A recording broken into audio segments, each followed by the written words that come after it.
देखो सबसे पहले हमें फील्ड स्टेटस वेरिएंट एक एसएपी के अंदर इम्प्लीमेंट करना होता है। और फील्ड स्टेटस वेरिएंट का मतलब होता है जैसे एक फॉर्म भरते हैं तो उस फॉर्म के अंदर कुछ चीज़ें दी होती हैं कि क्या भरना है, क्या नहीं भरना है, किसको भरना है, किस तरीके से भरना है। तो एसएपी के अंदर आपको एक फील्ड होती है वो डिफाइन करनी है।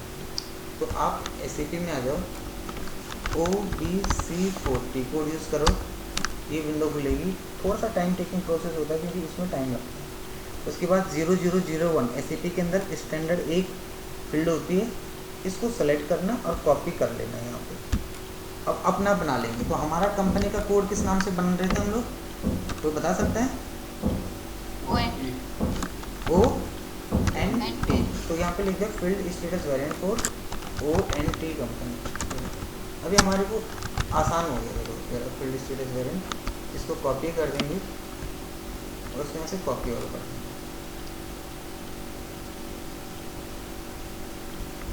इसको एंटर मारेंगे और इसको यहाँ से सेव कर देंगे। तो हमारे सर्वर पे हमने अपना खुद का एक फील्ड स्टेटस वेरिएंट क्रिएट कर लिया।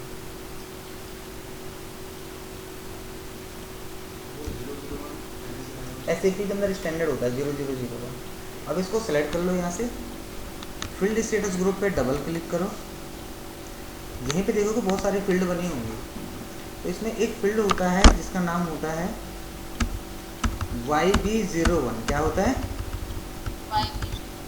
देखो ये देखो YB01 ये फील्ड दिख जाएगी, ये स्टैंडर्ड फील्ड है एसएपी के अंदर। YB01 पे डबल क्लिक कर लेना है यहाँ पे। उसके बाद सारी फील्ड ऐसे खुल जाएंगी, general data, additional, material, payment, assets, taxes, foreign payment, consolidation, real estate payment. आपको जनरल ये सब क्या है सर? हाँ मैं बताता रहा हूँ, अंदर जाएंगे तब पता चलेगा नहीं क्या। यहाँ पे क्लिक करोगे, देखो आपको दिख रहा होगा तो लिखा सेलेक्ट करो, सारा ग्रुप्स का पार्ट है। यहाँ पे डबल क्लिक करो। एक फॉर्म के अंदर जो चीज़ें आती हैं जब हम इनवॉइस क्रिएट करते हैं वो सारी यही चीज़ें होती हैं। एक फॉर्म के number, assign number, tax, reference, heading, collective invoice, सब कुछ हो सकता है। उस फॉर्म के अंदर आपको क्या बनाना है और क्या नहीं बनाना है, ये सब रिक्वायर्ड है। जैसे मैंने बोला मेरा बॉस है, मेरा बॉस मुझे बोलता है यार आप एक काम करो, एक इनवॉइस क्रिएट करेंगे हम, उस इनवॉइस के लिए ना असाइन नंबर रेंज रिक्वायर्ड होना चाहिए। तो मैं इसको रिक्वायर्ड पे क्लिक कर दूँगा। तो जब मैं बिल बनाऊँगा तो वो फिल मुझे करना ही पड़ेगा, मैंडेटरी है। मेरा बॉस ने बोला मुझे इनवॉइस की रेफरेंस नहीं चाहिए, मैंने बोला ठीक है, उसको सप्रेस पे क्लिक करूँगा। सप्रेस का मतलब होता है file field will be hide, जो फील्ड है वो हाइड होगी। रिक्वायर्ड का मतलब होता है मैंडेटरी, कि आपको फील्ड को भरना ही भरना पड़ेगा। ऑप्शनल का मतलब भरा भी तो ठीक, नहीं भरा तो कोई नहीं। कई बार होता है ना कुछ फॉर्म ऐसे होते हैं, ये डालो तो डालो, नहीं डालो तो कोई बात नहीं। सुरीति समझ में आ गया?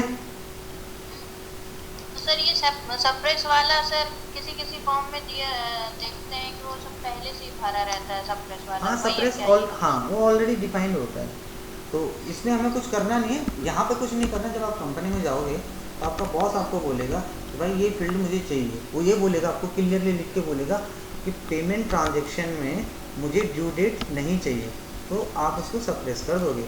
वो बोलेगा मुझे वैल्यू डेट चाहिए, तो आप उसको रिक्वायर्ड कर दोगे। तो जिसको करवाएगा, जैसे करवाएगा वो आपको वैसा ही करना पड़ेगा। बट आपको पता होना चाहिए यहाँ तक आए कैसे। समझ में आ गया? बस। तो एक फील्ड स्टेटस वेरिएंट हमने अपना नाम बना दिया। किस नाम से बना दिया? ONT के नाम से। क्लियर यहाँ तक? तो OBC4 के अंदर फील्ड स्टेटस वेरिएंट हमने कैसे बनाया, यहाँ तक क्लियर हो गया। इसके बाद हम क्या करेंगे, OBC5 में जाएंगे, उसको असाइन करेंगे। Assign field status variant to company code. अपने कंपनी के कोड को फील्ड स्टेटस वेरिएंट से असाइन कर लेंगे OBC5 से। सर जो हमने फील्ड स्टेटस बनाया अभी, उसे सेव भी किया है ना? ऑब्वियस सी बात है श्रुति, कोई भी चीज़ आप बनाते हो आप सेव करोगे कैंसिल करोगे, आप बताओ? नहीं सेव। देखो दो ऑप्शन आते हैं वहाँ पे, अगर आप ध्यान से देखो, एक सेव का होता है, एक कैंसिल का होता है। देखा नहीं सेव हुआ है। सेव हुआ है ऑलरेडी, देखा ना, ऑलरेडी सेव। आप वीडियो देखना, जब वीडियो में ये चीज़ प्रोसेस पता चलेगा तो आप देखोगे हाँ सेव हुआ है। तो ये हमने OBC4 से एक बना दिया फील्ड स्टेटस। दूसरा काम हमारा होता है इस फील्ड स्टेटस को असाइन करना।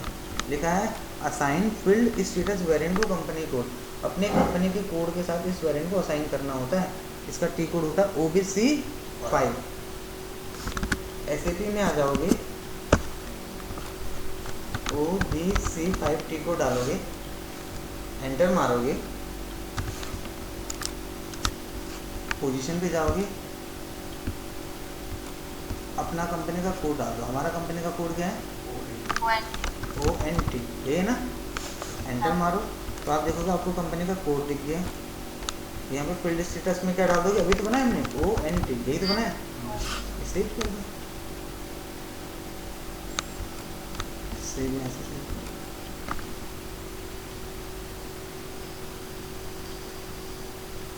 तो एक कंपनी के अंदर कंपनी कैसे बनाते हैं, कंपनी का कोड कैसे बनाते हैं, असाइन कैसे करते हैं, समझ में आ गया? देखो डेटा सेव हो गया।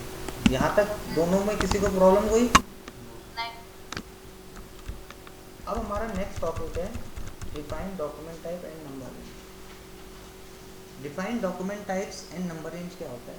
डॉक्यूमेंट टाइप्स का मतलब होता है जब भी हम कोई इनवॉइस क्रिएट करते हैं, कोई बिलिंग बनाते हैं, तो उसके अंदर ऑटोमेटिक उसका एक नंबर क्रिएट होता है, ऑटोमेटिक नंबर जाता है, इनवॉइस नंबर बोलते हैं उसको, सीरियल नंबर होता है। जैसे ये ना एक्सेल में देखो आ रहे हैं, लास्ट में दिख रहे हैं 1 2 3 4 5 नंबर आते हैं ना, ये सीरीज के, ये तो है नंबर, ऑटोमेटिक नंबर हो रहे हैं क्रिएट। तो ऐसे एसीपी के अंदर आपका इनवॉइस क्रिएट होता है, इनवॉइस नंबर बोलते हैं उसको। नंबर रेंज कैसे बनती है? उसका टी कोड होता है OBA7। एसीपी में आ जाओ, यहाँ पे डालो OBA7, एक टी कोड डालना आपने OBA7, एंटर मारो। न्यू से बनाओगे, पोजीशन से देखोगे, तो जब न्यू एंट्री पे जाओगे तो आपने अपना नया क्रिएट करना है, और जब पोजीशन पे आओगे तो अपना देख सकते हो। एसएपी के अंदर OBA7 ये की कोड है, इसमें हम कोई चीज़ बनाते नहीं है। आपको याद है मैंने आपको field status physical year variant बताया था, जिसमें K4 और V3 समझाया था। तो उसमें हम K4 और V3 बनाते थोड़ी ना, सिर्फ जाके देखते हैं और उसको असाइन कर देते हैं। ऐसे ही इसके अंदर OBA7 में जाके आपने देखना है कि ऐसे डॉक्यूमेंट है कि नहीं। ऐसे क्या होता है, एक जनरल डॉक्यूमेंट्स होता है, जितने भी ट्रांजेक्शन होते हैं उसी के अंदर होते हैं। तो SAP में आ जाओ, पोजीशन पे क्लिक करो, अपना डॉक्यूमेंट डाल दो, ऐसे नाम से आ गया, इस पर डबल क्लिक कर दो। इसके बाद डबल क्लिक के बाद आपको नंबर रेंज पे जाना है, अपना कंपनी का कोड डालना है ONT, इंटरवल पे क्लिक करोगे तो आपको दिखेगा यहाँ पे कोई भी चीज़ नहीं बनी। कुछ बना है क्या? नहीं। नंबर रेंज भी ब्लैंक है, ईयर भी ब्लैंक है, फ्रॉम ब्लैंक है, टू ब्लैंक है, सब चीज़ें ब्लैंक है, कोई भी चीज़ क्रिएटेड नहीं है। और जब कोई भी चीज़ क्रिएट नहीं होगी तो हमें इसको बनाना पड़ेगा। और हम कब तक बनाएंगे? जैसे मैंने बोला, मैं एक सर्वर पे ऐसा नंबर रेंज बनाऊँ 1 से लेके 100 तक मेरे नंबर रेंज चले, तो 1 से लेके 100 तक मैं कितने बना लूँगा? बहुत सारे बनेंगे, नहीं समझे? तो ऐसे बना रहे क्या डॉक्यूमेंट्स? एक सेकंड, फ़ोन आ रहा है मैम को। डॉक्यूमेंट तो बनते ही हैं। हेलो, हाँ वो मैं बोल रहा था ना, वो जो लड़का है ना, वो बोल रहा है कि मुझे कल 11 बजे का टाइम चाहिए।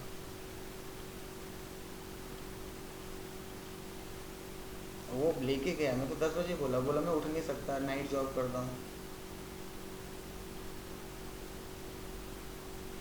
इसको क्या चाहिए? इसको दो, ये बताओ क्या 2 घंटे तक इसको बैच में कोई चाहिए नहीं? हाँ हाँ।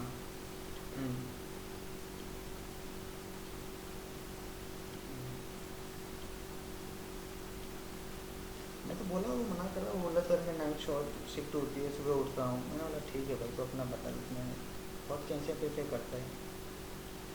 और उनको 12 बजे सही, तो उनका क्या प्रॉब्लम है? वो तो अपना ये तो, अगर आएगा भी ये 11 बजे आएगा तो 11 से 12 इसको पढ़ा दूंगा, अपना कर लेना।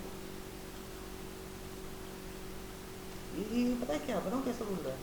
मैंने मुझे कंटेंट तो दे दिया, बट ये तो बताया नहीं कि इस कंटेंट में इतने सारे टॉपिक्स हैं। और फिर बोल रहा है इतने सारे टॉपिक इतने दिन में कैसे हो जाएंगे? मेरे को तो मैम ने 3 महीने तक बोला कि 3 महीने से पहले आपका जो कोर्स है ये ख़त्म नहीं होगा, 3 महीने तक वैलिड रहेगा सर, ये सॉफ्टवेयर जो भी ये सारा। मैंने बोला भाई हाँ मैंने बोला भाई ऐसे कोई प्रॉब्लम नहीं, आपका 3 महीने से पहले ही हो जाएगा, क्योंकि वैसे भी आप अकेले पढ़ रहे हो।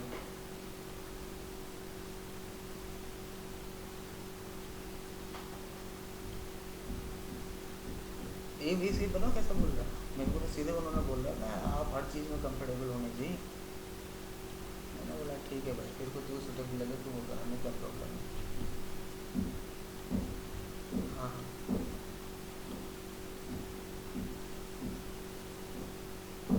नहीं मैं उसको पढ़ाया बहुत बेसिक से बताया, इससे ज़्यादा क्या ही बताया बता।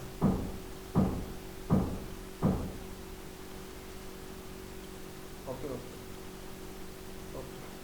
अब हमारे जितने भी डॉक्यूमेंट्स हमारे सर्वर पे क्रिएटेड होते हैं, ये बेसिकली डॉक्यूमेंट नंबर रेंज बोलते हैं इनको। डॉक्यूमेंट नंबर रेंज क्या होती है, एसएपी के अंदर जो डॉक्यूमेंट नंबर रेंज होती है ग्रुप्स ऑफ अकाउंट के लिए जनरेट होती है हमारे सर्वर पे, कि हम कब से लेके कब तक नंबर रेंज डिफाइन करेंगे, बट हम इसको एक एक करके बनाएंगे नहीं। सर आवाज नहीं आ रही। हेलो, आपको मेरी आवाज़ आ रही है क्या? अब आ रही। अभी आपने बोला नहीं आ रही। अब आने लगी सर। आपका नेट स्लो है क्या? सर पता नहीं, लेकिन अब आ रही है ना, आवाज आ रही है। वो एक्चुअली नेट स्लो होता है ना, ऐसा होता था। ओके अच्छा सर। चलो, अब हमने एक एक करके नंबर रेंज हमने बनानी नहीं है। फिर से इस टॉपिक को दूसरी बार बता रहा हूँ। OBA7 टी कोड यूज़ करना, पोजीशन पे जाना, डॉक्यूमेंट में डाल देना SA, इस पर डबल क्लिक करना, नंबर रेंज पे जाना, कंपनी का कोड डाल देना, इंटरवल्स पे क्लिक करना। तो यहाँ पे कुछ भी नहीं, सिर्फ चेक करते हैं कुछ है कि नहीं। तो जब कुछ नहीं होगा तो यहाँ कुछ लेके कैसे आएंगे। हेलो श्रुति, आपको मेरी आवाज़ आ रही है क्या?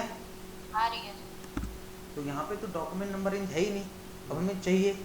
तो लाने के लिए टी कोड यूज़ करते हैं जिसका नाम होता है OBH1। क्या टी कोड होता है? OBH1। आप अपने सर्वर पे नंबर रेंज लाने के लिए OBH1 टी कोड का यूज़ करोगे। तो OBH1 नंबर रेंज डाल दी, एंटर मार दिया, नंबर रेंज लिखा है, नंबर रेंज। तो नंबर रेंज में यहाँ पे ईयर, कौन से ईयर में डेटा चाहिए? 2023 में। सोर्स कंपनी कोड, कहाँ से डेटा चाहिए? तो एसएपी के अंदर 1310 एक कंपनी होती है जिसके अंदर सारा डेटा मेंटेन होता है। और टारगेट कंपनी कोड, कहाँ डेटा चाहिए? मैंने बोला ONT। वो कॉमन होगा तो एसएपी के अंदर एक स्टैंडर्ड कंपनी है 1310, इसके अंदर सारा डेटा मेंटेन है इतने सालों से। हम इस डेटा को यहाँ से कॉपी करके अपने सर्वर पर रखेंगे और यहाँ से इसको कर देंगे एग्जीक्यूट नीचे से। अब ईयर तो 2023 ही डालोगे ना, अब ईयर में क्या पूछोगे? तीन ही चीज़ें डाली, एक ईयर डाला, एक ये डाला, एक ही डाला। तो ईयर तो समझ ही आ रहा है 2023 डाला, ये भी समझ ही आ रहा है कि अपना कंपनी का कोड डालना है। तो इसमें ये भी ध्यान देना कि 13/10 में से डालना है। इतना भी नहीं आएगा समझ में, एक ही में आता, करंट ईयर में लेते हैं हमेशा डेटा। श्रुति समझ में नहीं आया क्या आपको? सर आ गया है सर। नंबर रेंज नंबर क्या है? क्या ये जो ऊपर लिखा है फिजिकल ईयर के ऊपर, इसको नहीं पता है। फिजिकल ईयर के ऊपर इसमें कुछ नहीं करना भाई, इतना ही डालना, जितना बताया उतना ही डालना। Okay, okay. इसको एग्जीक्यूट कर देना, स्केप से बाहर आ जाओ। अब हमारी नंबर रेंज हमारे सर्वर पे आई कि नहीं, कैसा पता चलेगा? उसके लिए होता है OBA7, दिख रहा है आपको यहाँ पे? हाँ। तो अपने सर्वर पे आना, OBA7 डालना। तो यहाँ पे डालो OBA7, एंटर मारो, पोजीशन पे जाओ, अपनी कंपनी का डॉक्यूमेंट टाइप डालो। तो हमारी कंपनी का जो डॉक्यूमेंट टाइप था क्या बताया था ना, ऐसे भाई तीसरी बार बता रहा हूँ ये चीज़, सबको आ जाना चाहिए। इस पर डबल क्लिक करा, नंबर रेंज पे क्लिक करा, अपनी कंपनी का कोड डाला, ONT तो है। यहाँ पे पहले इंटरवल्स पे क्लिक करे तो कुछ आ रहा था क्या? अब देखो SAP के अंदर सारी की सारी नंबर रेंज आपके सर्वर पे आ चुकी है। अब आप सारे जो ट्रांजेक्शन करोगे इसके अंदर करोगे। तो बताओ आज का टॉपिक आपको इजी लगा डिफिकल्ट लगा? ये देखो, ये बेसिक खत्म हो गया आपके यहाँ। अब इसके बाद आपको एडवांस की शीट दूंगा, वो बाद में दूंगा। तो आज आपने 2 क्लास एक साथ ही कर ली, 5th भी कर ली और 6th भी कर ली, और आपने देखा होगा एक लिमिटेड टाइम में पढ़ लिया। इसको बोलते हैं क्वालिटी टाइम। शुरू से बोला, समझ में आया कि नहीं आया? सर आया है सर, लेकिन ये टॉपिक 6 जो है वो थोड़ा सा नहीं समझ। फिर से देख लो, दूसरी बार पढ़ा दे रहा हूँ। वैसे तो आप वीडियो में देख लेंगे फिर से, बट फिर भी अभी दोबारा बता दे रहा हूँ। OBH1 डाल देना एक बार फिर से अपने सर्वर पे। 6 क्लास पहला टॉपिक नहीं आया समझ, दूसरा नहीं आया। हेलो सर दोनों इंटरकनेक्टेड ही लग रहे हैं ना टॉपिक 6 में सर। चलो ठीक है, चौथी बार बता दे रहा हूँ फिर से आपको। Define document type and number range को यहाँ पे OBA7 डालना है। OBA7 एक नंबर रेंज डालना है। पोजीशन पे जाना है, ऐसे डालना है, एंटर मारना है, डबल क्लिक करना है, नंबर रेंज पे जाना है, अपनी कंपनी का कोड डालना है। इंटरबॉक्स पे जाओगे तो अभी तो हैं बट उस टाइम नहीं दिखेंगे जब आप अपने सर्वर पर करोगे, क्योंकि इसके अंदर कोई भी चीज़ बनानी होगा आपके सर्वर पे सब ब्लैंक होगा, चाहे वो नंबर रेंज स्टेटस हो। आप कुछ पूछना चाह रहे हो? नंबर रेंज स्टेटस में क्या पूछना चाह रहे हो? नंबर रेंज स्टेटस है, हाँ अभी कुछ नहीं बना ना, यानी कि ब्लैंक है सब कुछ, खाली है। तो अभी आपके सर्वर पे आप इतने बिल बना सकते हो, बट जब आप यहाँ पे आओगे तो आपके पास ब्लैंक होगा। तो आपको यहाँ पे कुछ करना नहीं है, आपने इसको देख के चले जाना है। चलो छोड़ो, अब अपनी कंपनी का कोड बताओ। क्या आपकी कंपनी कोड? आपने कुछ ही नहीं बनाया घर, तो बताओ ना। FAD, हाँ FED। आप यहाँ पे क्लिक करोगे तो देखो इसके अंदर कुछ भी डेटा नहीं होगा, तो ऐसा आएगा, ब्लैंक आएगा। तो जब आप ब्लैंक आएगा तो आपको तो इसमें डेटा लेके आना है ना। तो लेके आना कैसा है, आपको उसके लिए OBH1 में आना। सेकेंड तो SAP में OBH1 डालो, ईयर डाल दो, किस ईयर में चाहिए डेटा? 2023 में चाहिए। किस कंपनी से चाहिए भाई? इस कंपनी से चाहिए, क्योंकि स्टैंडर्ड कंपनी के अंदर सारा डेटा बना हुआ है। और कहाँ चाहिए? FED में चाहिए। बस एग्जीक्यूट कर देना, खत्म। मैं तो इस पर कर दूंगा तो इसमें सारा डेटा आ जाएगा। इस पर करते ही जितना भी डेटा है मेरा यस कर दो, एग्जीक्यूट कर दो, आपका सारा डेटा वहाँ आ जाएगा। इसके बाद स्केप से बाहर आ जाओ। अब मुझे चेक करना है कि डेटा आया कि नहीं आया। अगेन फिर से जाओ, देखो फिर से 5वीं बार वही टॉपिक कर रहे हैं, OBA7। तो OBA7 डाला, पोजीशन पे गए, ऐसे डाला, डबल क्लिक करा, नंबर रेंज पे गए, कंपनी का कोड डाला, इंटरबॉक्स पे गए। पहले कुछ नहीं था, आ गया डेटा। श्रुति अभी भी नहीं समझ में आया? फिर से बताऊं? सर आ गया है। आपको आ गया समझ में? चलो वेरी गुड, दोनों को आ गया। देखो मेरे को कोई प्रॉब्लम नहीं होती किसी चीज़ को बताने में, लेकिन बुरा तब लगता है जब हम एक ही टॉपिक को इतनी बार बताते हैं और फिर भी बच्चा मैम को या काउंसलर को जाके बोलता है कि इन्होंने हमको बताया नहीं। इसलिए मैंने आदत डाल दी, जब भी मैं बताता हूँ मैं गिनाते हूँ कि देखो भाई मैं इतनी बार बता रहा हूँ, ताकि कल को हमारे पास भी तो कुछ रहे ना बोलने के लिए कि हमने पढ़ाया इसको एक बार ही नहीं, इतनी बार पढ़ाया। बच्चे मना कर देते हैं, सीधे बोल देते हैं नहीं सर ने, हमने तो एक बार ही पूछा, सर ने मना कर दिया कि नहीं मैंने एक बार ही बता दिया, मैं नहीं बता रहा। इसीलिए मैं प्रॉपर बोलता हूँ, वो सब वीडियो में रिकॉर्ड भी हो रहा है और मैं बताता हूँ उनको, देखो मैडम मैंने बताया है। इसीलिए अगर किसी को मेरा ये बनाना बुरा लगे कि सर आप गिन क्यों रहे हो, अब बताते रहो आप गिनो मत, तो कल को मेरे को कोई प्रूफ ही नहीं रहेगा कि मैंने बताया कि नहीं बताया। बोलो श्रुति, सही है गलत है?